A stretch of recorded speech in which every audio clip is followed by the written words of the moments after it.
ഇപ്രാവശ്യം നാട്ടിൽ പോയപ്പോൾ അമ്മാത്തടുത്തുള്ള പൂരപ്പറമ്പ് അമ്പലത്തിലെ പുഞ്ചത്താലപ്പൊലി കാണാൻ പറ്റി. പുഞ്ചക്കൊയ്ത്ത് കഴിഞ്ഞ് 5 ദിവസം ഭഗവതി പൂരപ്പറമ്പ് തട്ടകത്തിലുള്ള എല്ലാ വീട്ടിലും പോയി അനുഗ്രഹിക്കും.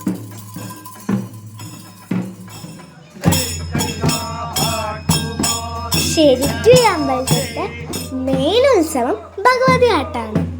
ഭഗവതി ആട്ടിലുള്ള അതേ ചടങ്ങുകൾ ഈ ദിവസം ചെറിയ രീതിയിൽ നടത്തും.